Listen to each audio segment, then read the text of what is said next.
नमस्ते, अभिवादन आपका इनोसेंट इन्वेस्टर के इस नए वीडियो में आपके लिए डिस्क्लेमर। दोस्तों हम बात करेंगे स्टॉक्स की जो आप इस गिरावट पे खरीद सकते हो। निफ्टी करीब 1% के आसपास डाउन है और स्टॉक्स कौन से आपको सेलेक्ट करने चाहिए वही आपके लिए एक और अगली वीडियो में आपके लिए लेकर आया हूँ। कुछ ध्यान से देखिएगा, कुछ डेटा पॉइंट्स मैं डिस्कस करूँगा।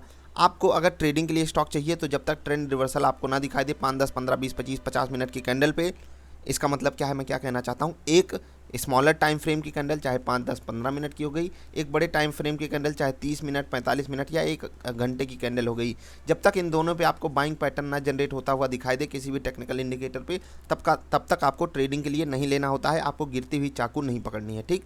अब दूसरा केस सिनारियो क्या होता है, एवरेज करना होता है किसको, जिनके पास ऊपर का रेट है या फिर आप इन्वेस्टमेंट के लिए स्टॉक को खरीदना चाहते हो लॉन्ग टर्म के लिए। तो उसके लिए कुछ सेट फार्मूला होते हैं, जिनके पास पोर्टफोलियो वगैरह होगा उनको पता होगा फार्मूला कैसे काम करता है। बाकी अगर आपके पास कोई फार्मूला नहीं है, आप किसी भी चीज़ पे काम नहीं करना चाहते हो, तो आपको कुछ लेवल्स देखने होते हैं कि पिछली बार स्टॉक में जब ऐसी कोई गिरावट आई थी तो किस रेंज में स्टॉक आकर सपोर्ट लिया था। ये चीज़ें मैं कई बार डिस्कस कर चुका हूँ। देखिए यहाँ पर लगातार गिरावट आई थी, इस रेंज में आकर सपोर्ट लिया था। अगर बाजार यहाँ से रिवर्स की होती, स्टॉक बढ़िया मोमेंटम दिखाता, लेकिन फिर से यहाँ पर सपोर्ट इसका नहीं काम किया, गिर गया स्टॉक, ऊपर आया, इसी जोन में फंसा। इसका मतलब क्या है कि ये जोन बहुत बढ़िया है, यानी कि ये जोन आप यहाँ पर भी देख सकते हो, यहाँ पर भी देख सकते हो, यहाँ पर भी देख सकते हो, ठीक है। ऊपर तो गया लेकिन सस्टेन नहीं कर पाया, फिर से इसी जोन को तोड़ने के बाद नीचे स्टॉक गिर गया।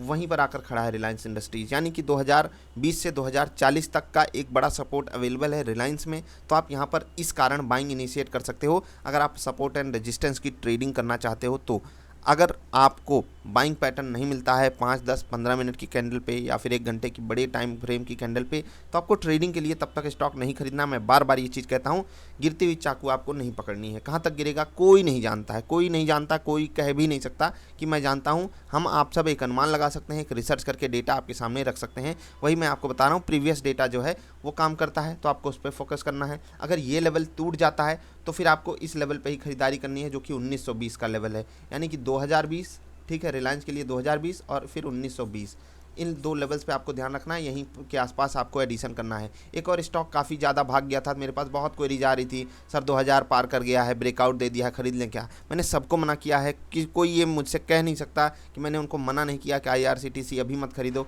भाई। अब 1850 पे अवेलेबल है, बहुत ज़्यादा चांसेस है कि ये स्टॉक अभी जिस हिसाब से यहाँ पर मोमेंटम आया था उस कारण यहाँ पर एक बड़ी गिरावट अभी हमको देखने को और मिल सकती है। तो यहाँ पर भी हाथ आजमाने की बिल्कुल कोशिश मत कीजिएगा। ना आपके लिए पीछे सपोर्ट अवेलेबल है, ना ही मैं गिरती चाकू आपको पकड़ने के लिए कहूँगा। कोई बड़ा प्लेयर बाइंग करके ऊपर लेकर चला जाता है, जाने दीजिए। स्टॉक की अपॉर्चुनिटी आप मिस कर जाओ, अच्छी बात है, लेकिन रिस्क रिवार्ड रेशियो आपके लिए फेवरेबल नहीं है, इसलिए बोल रहा हूँ यहाँ मत खरीदारी कीजिएगा। क्यों मैं ये स्टॉक उठाया हूँ, क्योंकि बहुत ज़्यादा क्वेरीज आई हैं, सर गिर गया स्टॉक अब तो खरीदने दीजिए। मैं बोल रहा हूँ अभी भी मत खरीदिएगा IRCTC भी, ठीक है। भाग जाएगा, भागने दीजिए भाई, बहुत स्टॉक्स पड़े हैं, हम खरीदने की कोशिश करेंगे। ICICI प्रू लाइफ अपने बहुत इंपॉर्टेंट क्रूशियल सपोर्ट 440 वोल्ट के करंट को भी इसने तोड़ दिया। 428 रुपये पे इस वक्त ट्रेड कर रहा है। क्या यहाँ पर लेने लायक है? बिल्कुल लेने लायक है, क्योंकि इसमें अगर आप देखोगे 410, 15, 20 रुपए तक बहुत ही बेहतरीन सपोर्ट अवेलेबल है। अगर बाजार हल्की सी भी स्टेबल हो गई तो यहाँ पर ये समय बिताकर एक ट्रेंड रिवर्सल का संकेत पूरी तरीके से दे सकता है। पहला सपोर्ट ये है, और दूसरा सपोर्ट आप यहाँ पर आकर क्रॉस चेक कर सकते हो, 375 के आसपास का लेवल है। तो ICICI प्रू में बिल्कुल आप बाइंग इनिशिएट कर सकते हो। सपोर्ट एंड रेजिस्टेंस वाले बढ़िया आप ट्रेड कर सकते हो। रही बात फिर से ट्रेडिंग वाले, आपको बाइंग पैटर्न ही ढूंढना है, बाइंग पैटर्न ही ढूंढना है, टेक्निकल इंडिकेटर को सीखना ही पड़ेगा।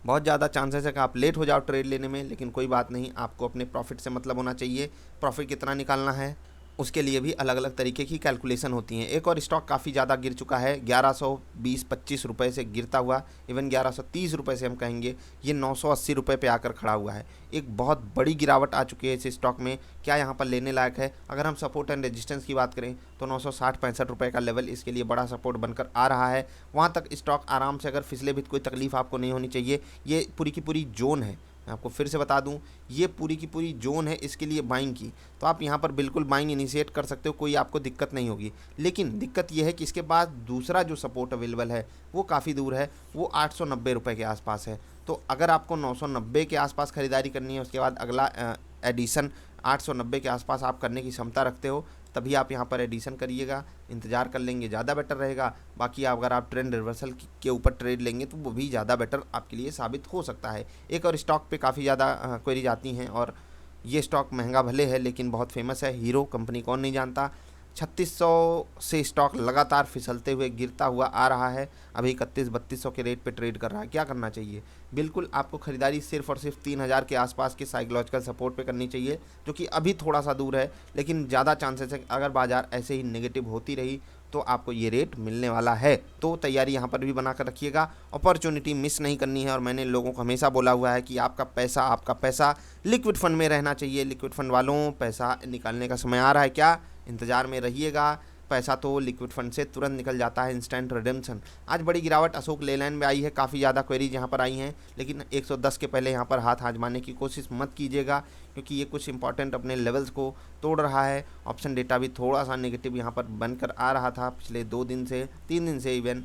तो सावधानी यहाँ पर बरतिएगा। वॉल्यूम कुछ खास बड़ा नहीं है, तो जैसे ही बाजार पॉजिटिव होती है यहाँ पर पॉजिटिव टिक तो आ जाएगा, लेकिन आपके लिए रिस्क रिवार्ड रेशियो या तो 110 पे फेवरेबल होगा या फिर 95 रुपीज़ पे। अगर आप इन दोनों जगहों पे 30 और 70% की क्वांटिटी के साथ एडिशन कर सकते हो तो आपको बने रहना चाहिए। BPCL पे काफ़ी क्वेरीज आ रही हैं, खरीद लें क्या।